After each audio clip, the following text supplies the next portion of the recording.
압도적 재미 매불쇼. 지금 해외 뉴스 굵직한 것들이 마구 쏟아지고 있고요. 그리고 대한민국 외교와 관련된 아주 예민한 이슈들이 지금 굉장히 많거든요. 지금 만나러 갑니다.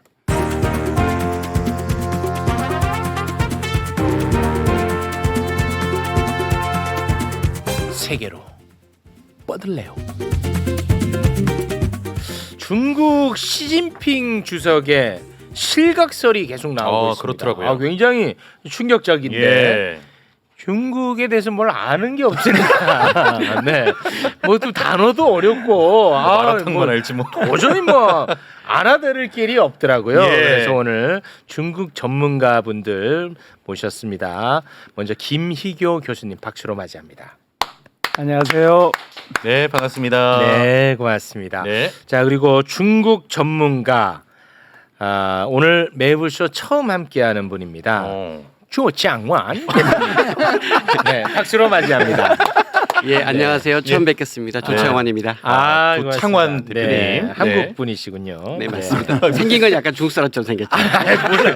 네. 우리 선생님 뭐 잠깐 좀 소개를 해주실 수 있을까요? 저는 이제 그 한국에서 기자 생활을 하다가 민동기가 일했던 네. 거기 미디어오늘. 미디어오늘. 네. 99년에 중국 가서 한 10년 살았고요. 오. 네, 돌아와서는 이제 중국 전문 공무원으로과 일반 또 춘천시 시민소통 담당관으로 또 일을 했었고요. 예. 지금 민간기업 임원으로서 이렇게 여러 가지 일들을 하고 있습니다. 그러시군요. 네, 나와주셔서 고맙습니다. 네. 자, 그리고 이거 관세 문제가 지금 굉장히 심각하거든요.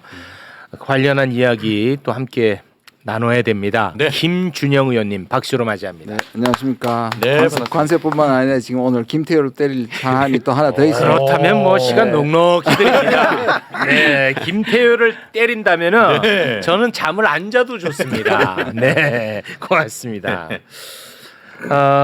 근데 우리 의원님 네. 매불쇼에서 우리 의원님이 그 얘기 많이 했던 부분이 이제서야 또 막 나오더라고요. 계엄 실패 이후에 그 윤석열이 직접 해외 홍보 비서관에게 야, 이 계엄은 정당했다라는 것을 그렇죠. 외신에다 빨리 뿌려라. 네. 그 얘기를 계속 하셨던 거 했었죠. 기억하시죠? 네, 그런데 장관은 계속 부인했었죠. 장관이 계속 부인했었고 네. 그러다 보니까 그게 뻗어나가질 못했어요. 네. 그 내용이 네, 지금 나오고 있는 거죠. 나왔어요. 그럼요. 네.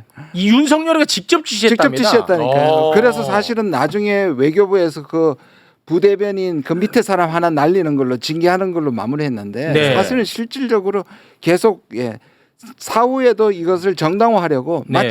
마치 한덕수와 그 뒤에 최상목하고 뒤에 행동과 매우 비슷하죠. 네. 사실 자기는 반대한 것처럼 얘기하지만 그러니까. 계속 회의실에 들어와서 네. 저는 해외 공간 우리 공간에도 보냈다고 생각하거든요. 네. 해외 외신뿐만 아니라 지시를 했다고 생각. 근데 저는 이 보도 보면서 뭐 일단은 뭐 윤석열 아주 나쁜 짓을 했고 네네네.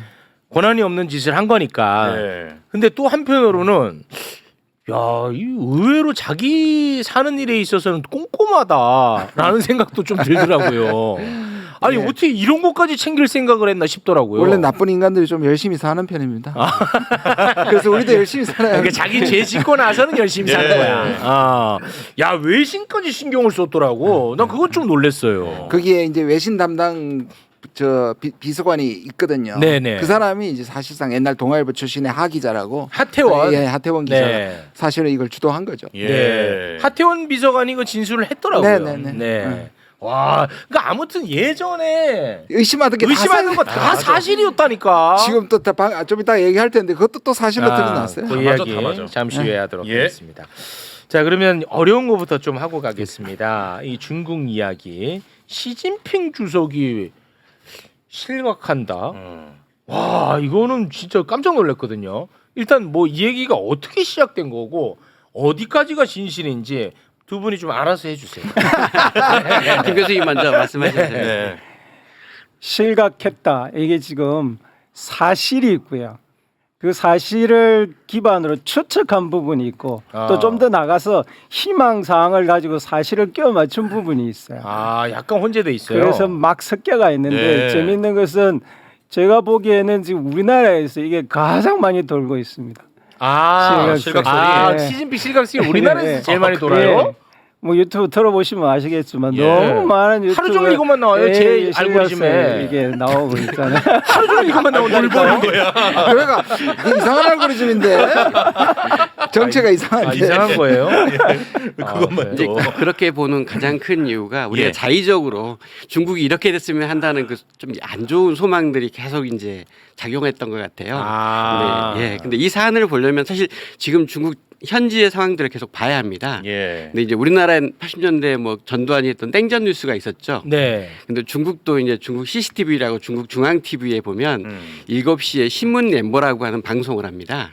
그게 이제 처음부터 딱 하면 시진핑 주석은 오늘부터 시작을 해서 나중에 이제 상무위원들의 동정들이 쭉 나오고 중국의 주요 뉴스가 나오는 방송인데요. 네. 그게 이제 보면 시진핑이 정상적으로 나오면 옛날처럼 나오면 그건 특별한 사안이 없는 거잖아요. 네. 근데 특별한 사안이 지금까지 없습니다. 이제 아. 그러고 이제 그 방송이 나오고요. 지난달에는 뭐 외국 정상 만나는 것도 있었고 이제 좀 시각설이 좀 밖에서 이야기가 돼서 그런지 지난 6월 30일에는 그러니까 중국 정치국의 회의는 아닙니다. 정치국의 집체 학습이라고 해요.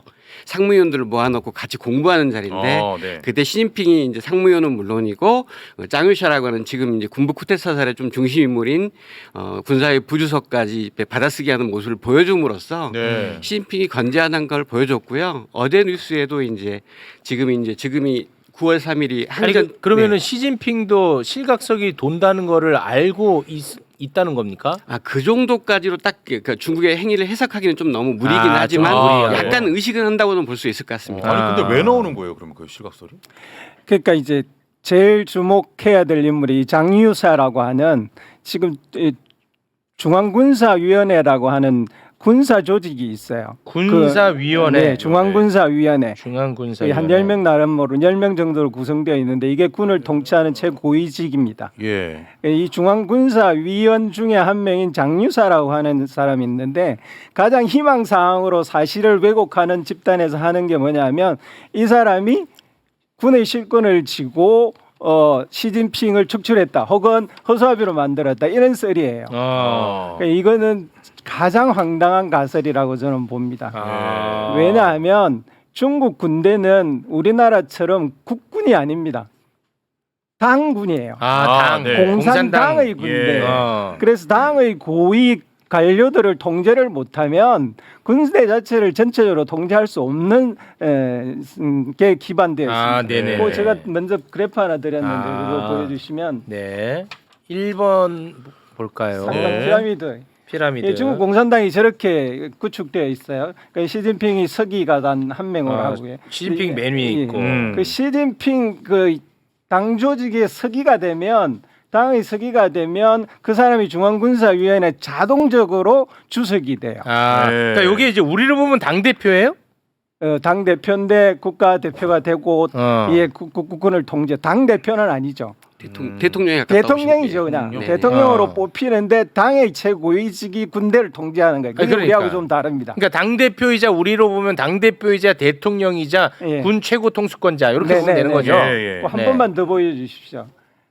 그 군사위원회를 누가 꼽느냐 하면 저 세 번째 중앙위원들 204명이 있죠. 저 사람들이 그 군사위원회를 주석 빼고는 다 구성을 해요. 10명 나름을. 그래서 군대를 통제하려고 한다면 네. 당 조직을 장악하지 못하면 군대를 통제하는 자체가 불가능해요. 중국 시스템. 네네네. 근데 지금 저게 전체적으로는 전혀 손대지 못하고 있거든요. 그런데도 시진핑이 실각설이 나오고 있는 것은 네. 이건 가장 허황된 어떤 누군가의 특정한 집단의 희망사항이 반영되어 있는 거라고 봐야 됩니다. 네. 그리고 지금 중앙 군사의 조직도 잘 살펴볼 게 있는 게요. 제일 위에 있는 주석이 시진핑이고요. 예. 그 밑에가 아까 말씀하신 장효샤하고 허웨이동이라는 인물입니다. 그다음에 이제 그 밑에는 원래 이제 4명이 있었는데 지금 리샹프하고 마유화는 이제 면직이 돼버린 상태고요. 네. 그다음에 이제 두 사람이 류전리하고 이제 그 남아 있는데 허웨이동도 지금 공식적으로 도표상에서 사라지지 않았거든요. 예. 근데 마치 지금 부주석이 하나 남은 것처럼 장효샤만 남은 것처럼 말하는 것도 약간 오바고요. 허웨이동이 물론 공식석상에서 사라졌지만 그게 만약에 중국에서는 мя와처럼 면직이 돼버리면 그 도표에서 사라져야 되거든요.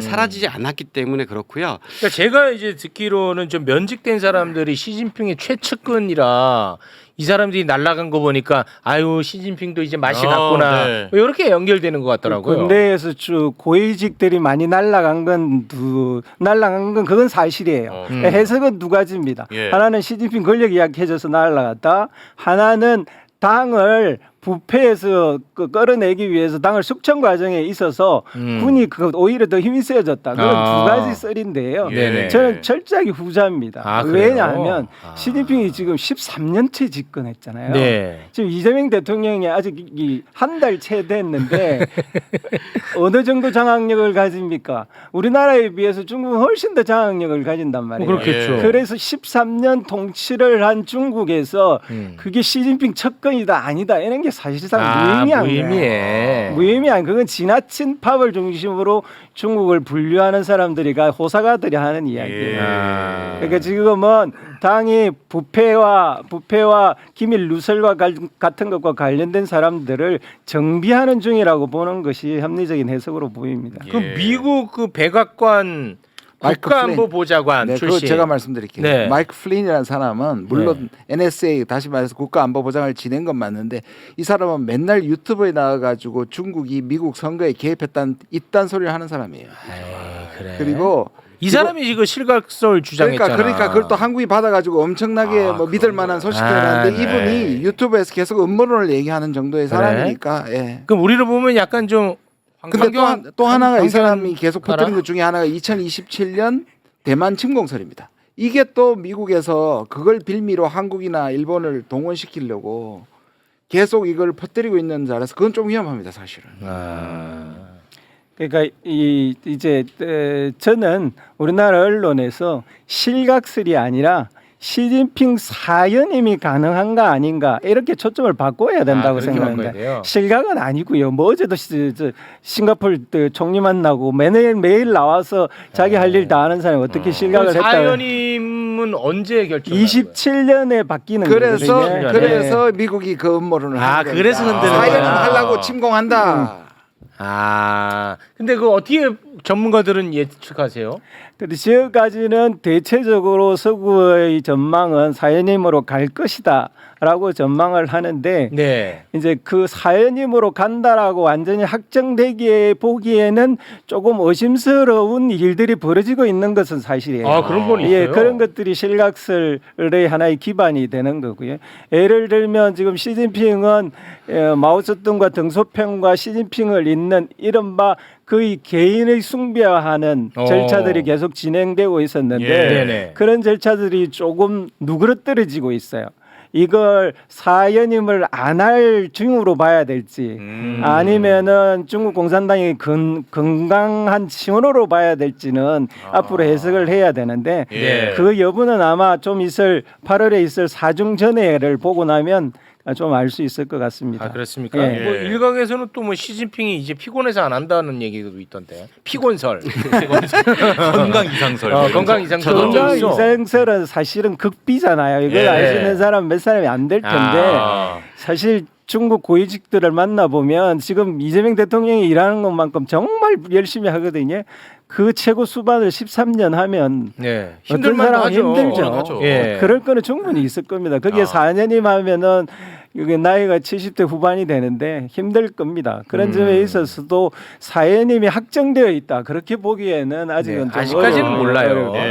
같습니다. 저도 그런 측면에서 봤을 때는 네. 시진핑의 연임이 좀 가능성이 높은 게 사실은 중국에는 격대지정이라고 해서 차차기 지도자를 미리 지정하는 게 있었어요. 아, 네. 근데 지금 뭐 사실 다음 지도자로 누가 나온 게 없잖아요. 아, 없어요? 예, 그리고 이제 지금은 올라간 사람들 중에 말하는 많이 좀 이상 천민얼이나 지금 이제 나이가 좀 젊은 띵셰샹이나 이런 사람들이 좀 논란에 올라가 있지만 네. 이분들이 차기 지도자가 되기 위해서 과정도 좀 복잡하고 네. 공식으로 차기 지도자라고 하는 설들이 없기 때문에 네. 지금은 준비가 아무것도 안 돼 있고요. 만약에 정말로 뭔 사건이 안 일어났다면 지금으로서는 그냥 사연임으로 가는 게 좀 거기 그 상황이 자연스럽다. 자연스럽고요. 네, 바람직하다는 조금 네, 위험해 보입니다. 주관적인 마치 어디 캠프에 들어가신 것 같이 느껴지니까 좀 이상합니다. 네, 자연스럽다. 네, 자연스러운 것 같습니다. 네. 뭐 캠프에 들어간 거 아니죠? 제가 왜 중국 캠프에 들어갔습니까? 네. 그럼 중국 이슈는 뭐 간단하게 요거 하나만 여쭤보면서 마무리 짓겠습니다. 중국의 전승절 이재명 대통령이 참석해야 되냐 말아야 되냐 뭐 요거는 어떻게 보십니까? 저는 제 이제 페이스북에도 썼지만 네. 사실은 그 박근혜 대통령이 2015년 9월 3일 전승절에 참석하면서 네. 사실 박근혜 대통령의 외교 그 스탠스가 완전히 꼬였거든요. 아, 네. 꼬였어요. 네, 그러니까 이제 사실 전승절에 가니까 그러니까 미국 쪽이나 이런 쪽에서는 와 한국이 이제 그쪽으로 중국 쪽으로 경도된다 이런 이야기가 나오기 시작했고요. 네. 이제 그러다 보니까 사드나 이런 것도 이제 아주 강하진 않았잖아요. 압력이 들어오니까 그 다음에 이제 박근혜 대통령이 보여줘야 되니까. 예, 그렇죠. 사드를 이제 결정을 했는데 그 전에 더 큰 문제는 그 전에 이제 그때 황교안 총리가 베이징에 가서 시진핑 주석을 만났을 때 시진핑 주석이 사드는 좀 신중하게 해야 된다. 이건 예. 굉장히 자기들한테는 이게 전략적인 문제이기 때문에 하지 않으면 굉장히 위험하다 이래가지고 결국은 했었는데 그때 이제 황교안 총리는 검토해보겠다 이런 정도 말했는데 그 후로 열흘도 안 돼서 우리나라가 이제 사드를 발표함으로써 중국이 완전히 이제 한국과 멀어지게 됐던 계기가 된 거죠. 예. 근데 당시에 저는 박근혜 대통령이 가장 잘했던 게 전성절 갔던 거라고 제가 그때 썼습니다. 그래요? 또 이게 또 다르네 해석이. 왜냐하면 보수 정부가 됐을 때 친미 친일 일변도였다가 전성절을 감으로써 중국한테 엄청난 환대를 받았고 실제로 그 당시에 시진핑이 직접 막루에서 제일 높은 위치, 북한보다 높은 위치에 갔고요. 근데 내부의 비판이 거세지면서 갑자기 돌변합니다. 돌변해서 미국이 항의하자 미국 국방성에 가가지고 중국에 간 거 아무 의미 없다고 그것을 스스로 격화시킴으로써 이것도 저것도 아닌 상황으로 몰아갑니다. 그럼 그래요? 박근혜는 중국에 갔을 때 이게 어떤 의미를 갖는지 모르고 갔나 보네. 그 당시에 또 중국에서 또 박근혜 대통령에 대한 뭔가 인기가 굉장했었어요. 하여튼. 뭐가 있었어요? 그리고 환대를 해주고 왜냐하면 서방 국가에서 아무도 안 오고 한국이 왔기 때문에 외교적으로 굉장히 기분 좋지. 의미했었는데 그렇게 해놓고 불과 한 달 두 달도 안 돼 미국의 국방성에 가서 미군의 브리핑을 받으면서 중국 같은 게 아무 의미 없다고 또 평가 자료를 스스로 해가지고 망쳤거든요. 그때 박근혜 대통령 중국에서 박근혜 대통령 책이 100만 부 이상이 나왔습니다. 그러니까요. 엄청 인기가 있었습니다. 그 외교적 자산을 스스로 다 던져버리는 거예요. 근데 이제 미국에서 항의하니까 깜짝 놀란 거야. 그래서 오히려 더 미국 편을 많이 들어주고 중국과는 이제 적대시하는. 그래서 아이고. 사실 이번 정부에서는 이게 또 쉐셔 프레임이 있잖아요. 예. 그래서 실제로 약간 부담이 되지만 7월 달에 일본하고 정상회담을 하고 8월 달에 미국의 정상회담 하면 9월 달에 전성절 가면 아주 자연스럽다. 그렇게 하면 자연스러워요? 왜냐하면 미국, 일본 다 하고 전성절 가고 전성절에 가가지고 에이펙 초청이 확정이 되면 이 흐름은 굉장히 좋다 이렇게 판단하고 있습니다. 저는 근데 이제 상대적으로 말씀드리면 네. 우리와 전승절의 역사성이 그렇게 많지 않기 때문에 굳이 꼭 가야 되는 행사인지는 저는 좀 약간 의문입니다. 와 논쟁이 세게 붙습니다. 거의 멱살잡이 직접 김희교 교수님이 판단해 주시죠. 자 여기서 결정됩니다. 자 과연 캐스팅 보트 어느 쪽에 설 것인가? 궁금해. 저랑 인연이 끊어질 수 있습니다. 아니 압력 넣지 마시고요. 이거 자체가 외교네. 국회의원이 민간인한테 예, 농담입니다. 자, 과연 김희교 교수는 어느 쪽에 손을 들어줄 것인가? 우리 한반도의 운명과 비슷한 위치에 처해 있습니다. 국내 국민들의 정서나 미국의 입장을 고려하면 안 가는 게 가장 편한 방법입니다. 근데 문제는 지금 우리나라 올해 경제 성장률을 0.8%로 잡고 있어요. 그리고 박근혜 이후에 중국과 경제 관계가 나빠지면서 그게 가장 큰 요인으로 작용을 하고 있단 말입니다. 이재명 정부가 들어서면서 중국은 이재명 정부는 윤석열 정부와 많이 다를 것이라는 기대를 갖고 있었어요. 그런데 아직까지 구체적인 정책에서 보여준 게 아무것도 없단 말입니다. 사실은 지금 중국 외교부에서 유진송이라고 하는 아태국장 아시아 태평양 지역을 담당하는 실무 최고위 관료가 한국에 와 있어요. 예. 그분은 항중 간에 굉장히 큰 안 풀리는 문제가 있을 때만 주로 오는 것으로 알려져 있단 말입니다. 지금 이 문제가 간단치 않은 것이 중국의 입장에서는 네. 그냥 우리나라에서 가장 중요시하는 행사에 와서 참석해서 인사 한번 해달라는데 그게 그렇게 어려워? 그러면서 아펙 회의에 참석해 달라고 한다고? 중국은 이걸 강하게 원하고 있어요? 그렇죠. 아, 왜냐하면 그래. 중국은 윤석열 3년 동안에 이렇게 가서는 안 되는 게 너무 절절했는데 새로 정부가 들어섰는데 이걸 바꾸고 싶은 거예요. 강하게 원해요. 그럴 뿐만 아니라 중국은 지금 미국에 대해서 미국이 말하고 있는 노골적으로 일방주의에 비해서는 다자주의로 가자 그러고 보호무역에서는 자유무역으로 가자 그러고 글로벌 공공만 체제를 옹호하자고 이런 주장을 미국의 대책점에 딱 서 있단 말입니다. 우리 대통령하고 첫 통화할 때도 그 이야기를 그대로 했어요.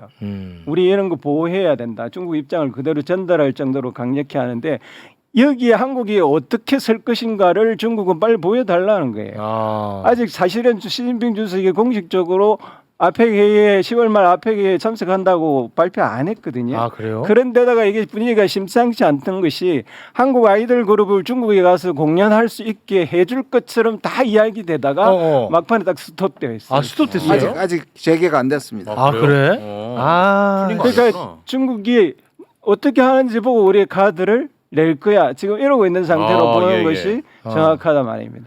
이 과제를 지금 어렵네. 외교 라인이 풀어야 됩니다. 어렵다. 이거 진짜 여러분 무슨 뭐 친중 친미 이런 걸로 가지 마 좀. 왜 그래? 그렇게 가지 말고 친한. 그렇죠. 친한으로 가야지.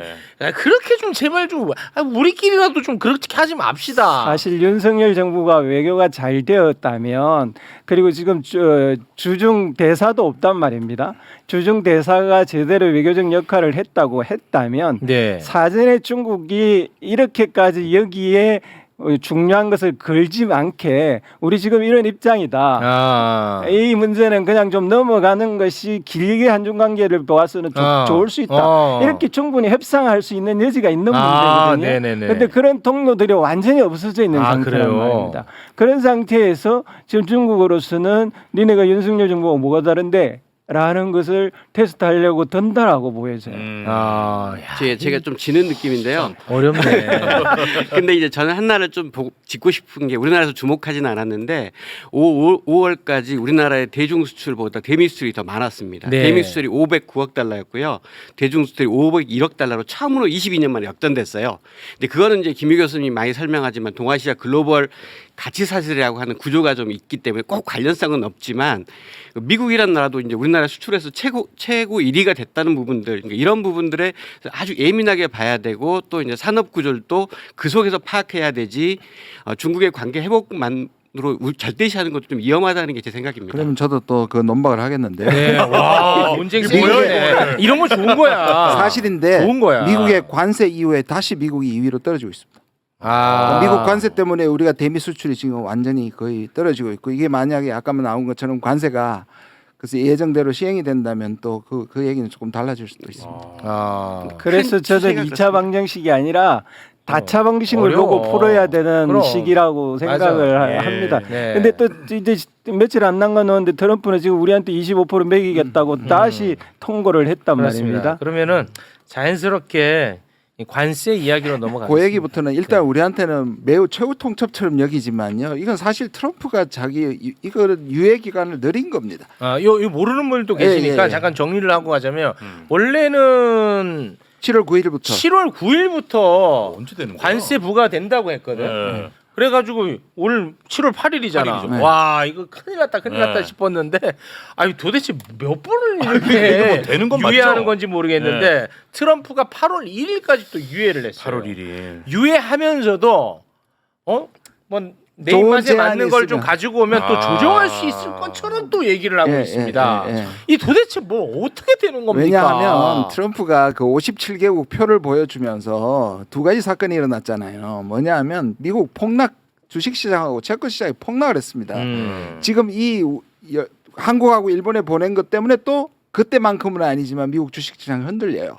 다시 말해서 협상 없이 이렇게 되는 거에 대해서 미국 주식시장이 아, 이거 바로바로 흔들리면 반응을 하고 있어요. 관세로 얻는 이익보다 잃는 잃는 채권에서 이자율부터 손실이 더 시작해서 커. 더 크니까 아. 지금 계속 밀리는 거고 트럼프도 그건 알고 있고 알고 있잖아요. 그래서 세 나라만 지금 협상을 했습니다. 베트남, 중국, 그다음에 영국. 근데 주요국을 안 했단 말이에요. 예. 그러면 그 사이에 지금 이 협상을 진행시키기 위해서 다시 말해서 한국이나 일본의 항복을 받아내기 위해서 네. 다시 이 협상 기술로 하는 겁니다. 또 마지막인 것처럼 얘기하는데 말씀하신 것처럼 이게 8월 1일까지 밀렸고요. 네. 베센트는 내부의 베센트는 9월 9월 1일 또 얘기했어요. 아, 진짜. 그거는 뭐냐면 노동절입니다. 미국의 노동절인데 미국의 노동자들에게 선물을 선물 준다. 주는 것처럼 그런 걸 했고 예. 그리고 지난번에 제가 말씀드렸어요. 월가에서는 이거 1년 후까지 갈 수도 있다라고 얘기를 하니까 네. 이 자체가 분명히 우리한테는 위협을 주는 거긴 하지만 네. 25% 일본하고 똑같이 받았잖아요. 아니 그 일본은 왜 또 갑자기 올렸어요? 아니 또 일본이 대든다고 1% 올렸어요. 그 버릇 없다고? 네. 와, 참 진짜 대단하다.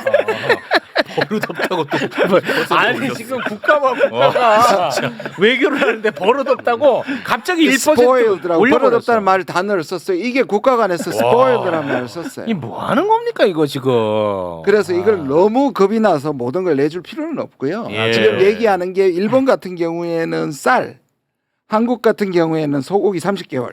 아, 이거 30개월. 이런 부분에 대해서 긍정적인 자세를 보이면 또 밀어주고 또 내려주겠다고 얘기를 하는 거거든요. 아니 그러면 그 트럼프가 너네 하는 거 봐서 내 입맛에 맞는 거 갖고 오는 거 봐서라고 했는데 그 입맛이 소고기 30개월 이상을 아니, 얘기하는 이제 거예요? 미국이 이 관세를 할 때가 뭐냐면 네. 비관세랑 무역 적자라는 두 가지 요소 때문에 자기들 계산법에 가지고 때린 겁니다. 그렇죠, 네. 그렇죠. 그러니까 우리 대미 흑자가 많고 네, 그다음에 이제 비관세 장벽 몇 가지가 있잖아요. 네, 그거에 대해서 이제 풀어라는 거고 네. 실제로는 미국이 지금 이 관세 수입을 받으려고 하는 거거든요.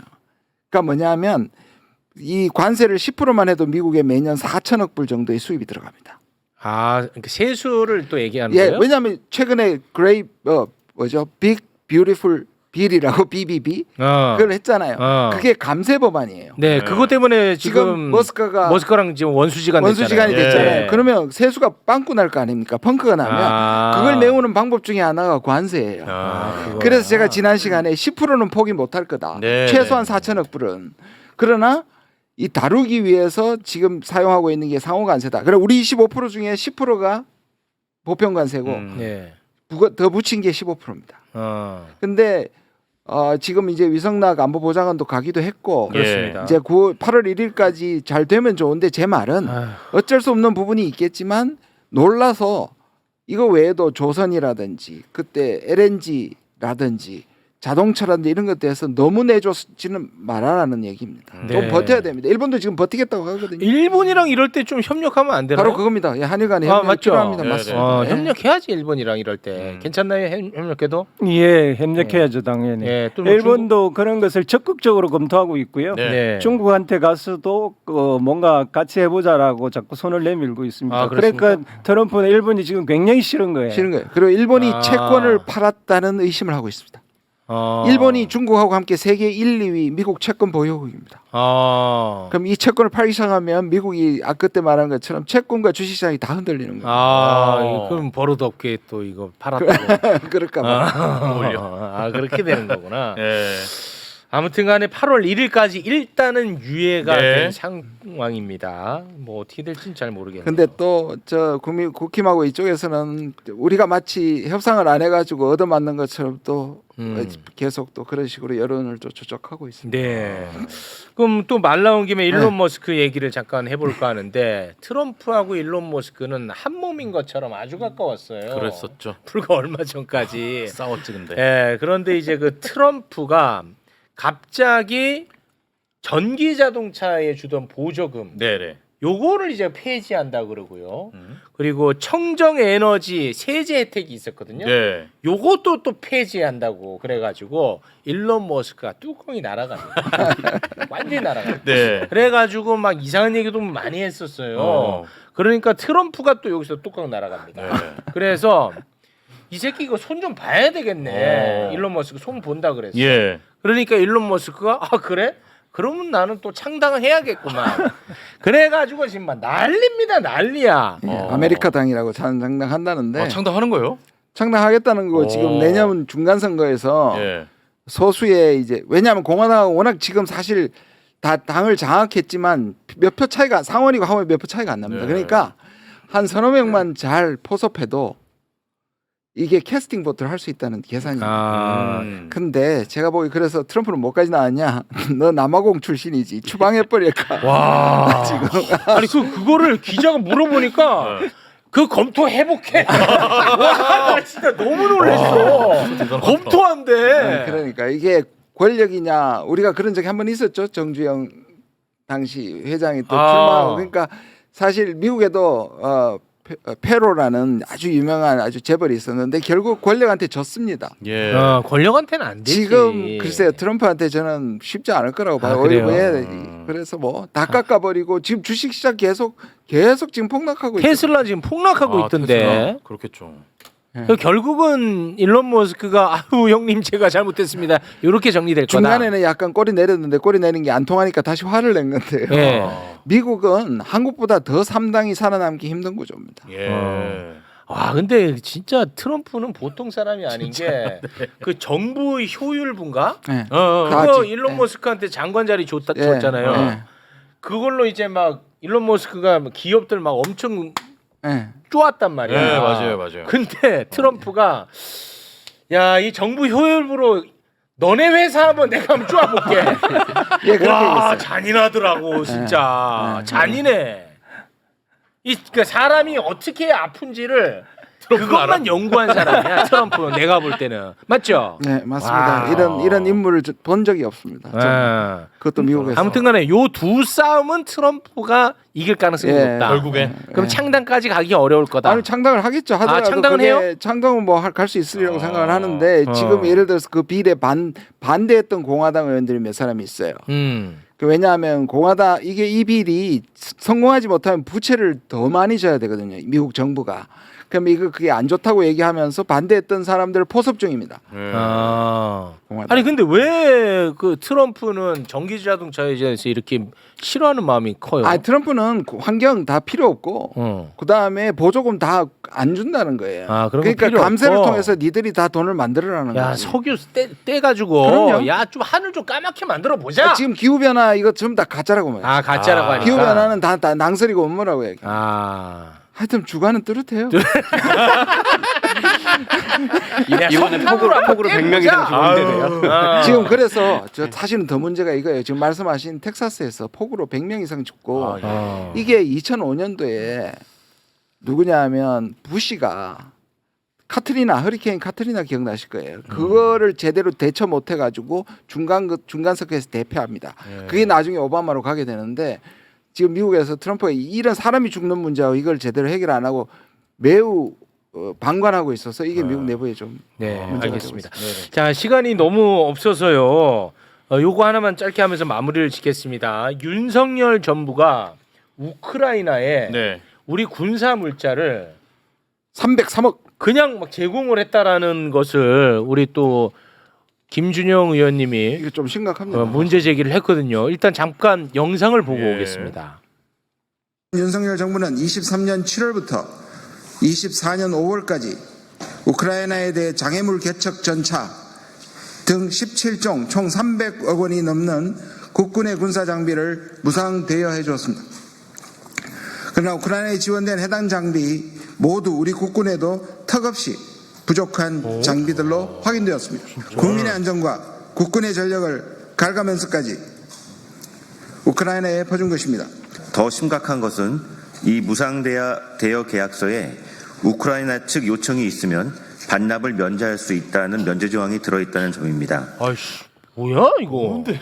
이 뭐예요? 이거 지금 외환 중에도 큰 외환입니다. 이거 사실. 이 뭐예요? 이게 보시면 기억하실 거예요. 제가 계속 뭔가 우크라이나와 뭐 사이에 뭐가 있는 것 예, 같아요. 뭐 항상 예. 말씀하셨죠. 그래서 나토 가는 척하면서 맨날 비밀리에 그 우크라이나를 갖고 무려 127회 우크라이나 출장 해외 출장이 있습니다. 공직자들이 127회 우리 군인들이요. 군인들이 그러니까 보십시오. 저게 지금 303억 중에 제일 많이 드는 돈이 이 장애물 제거 전차인데요. 예. 지금 여기 나오죠. 저기 세 대가 갔는데 저거는 최첨단 장비이고 네. 우리한테도 50%밖에 없는 장비입니다. 그래요? 저기 27년까지 완성한다는 건데 저기에 한 대당 55억인데 세 대를 줬고요. 저거는 그냥 뭐 찾아보시면 그냥 전차인데 앞에 장애물 이를 제거하는 장치가 붙어 있는 겁니다. 예. 최첨단 장치인데 저걸 세 대나 줬고요. 근데 문제는 뭐냐면 이게 대여도 아니고 판매도 아니고 이게 원조도 아니에요. 왜냐하면 교전 중인 국가에게 이 정도를 만약에 팔려고 하더라도 국회를 통과해야 되고 대여하는 거라면 더더욱 해야 되고요. 네. 무상 양도가 있는데 무상 양도는 한국에서 필요 없는 물품을 당연히 무상으로 하는 거죠. 예. 근데 더 기가 막힌 것은 보시면 아시겠지만 이 첨단 장치를 주면서 우크라이나가 거절하면 반납 안 해도 된다는 그런 계약서가 어디 있습니까? 그 뭐야? 위장 계약인 겁니다. 주고 싶은데 방법이 없으니까 대여로 해놓고 갚지 마라.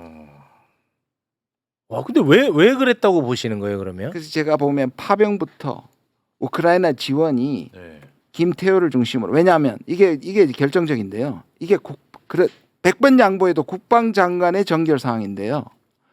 이게 보시면 이게 혹시 제가 안 드렸을 것 같은데 요걸 한번 비춰주시면 아유, 이거 안 보이죠. 안 보입니까? 네. 있네요. 네, 보냈네. 네. 저게 국방부가 저한테 보낸 공식 제출 자료입니다. 뭐냐면 국방부가 덤태기를 지금 쓰기 싫어서 그렇게 비협조하다가 이게 NSC가 자기들을 월권에서 했다는 식으로 지금 다 얘기하고 있는 겁니다. 네.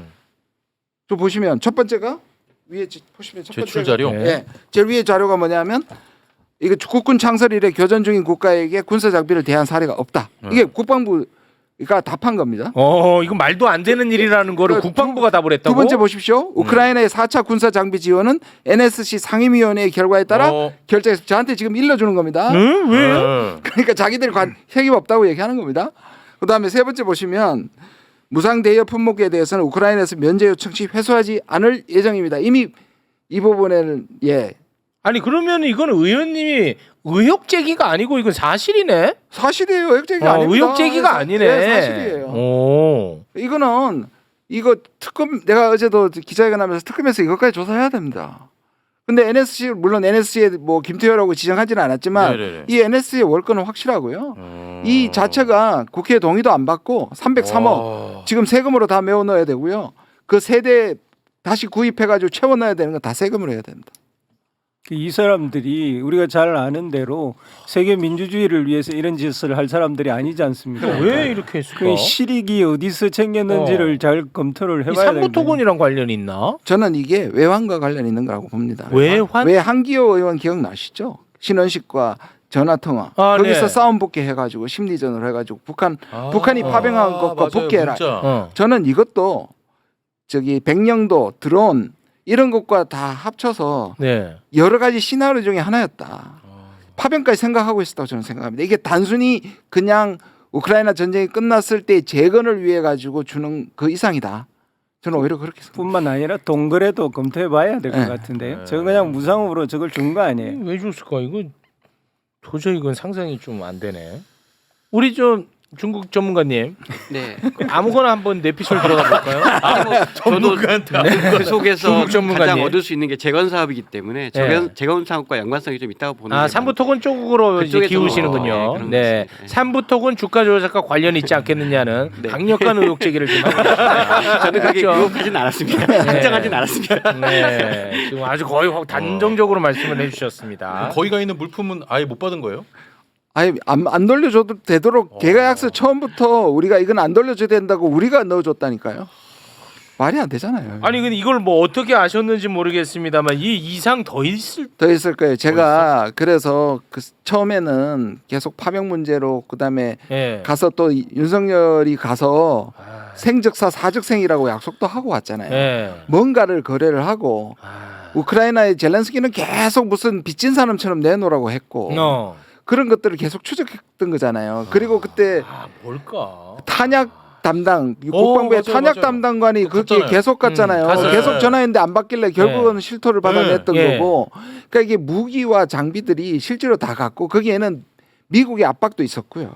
그럼 한국이나 북한이 어떤 의미에서 이게 참 불행인데 전 세계에서 가용한 탄약이 가장 많은 나라인 거죠. 네, 대한민국 최고죠. 그다음 북한도 마찬가지입니다. 그러니까 이게 여러 가지가 얽혀 있을 것 같은 거죠. 근데 이게 좀 저는 놀란 게 뭐냐면 정권도 바뀌니까 그리고 자기들이 책임을 물게 될까봐 아까 보셨잖아요.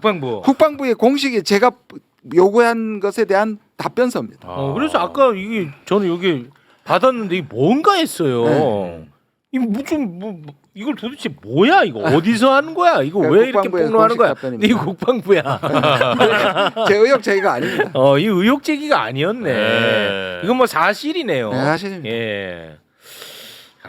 심각한 문제가 한두 가지가 아닙니다. 예. 자 그러면 2부는 여기서 마무리를 네. 짓도록 하겠습니다. 오늘 이제 처음으로 함께 해주신 중국 전문가 조창원 예, 어떠셨습니까?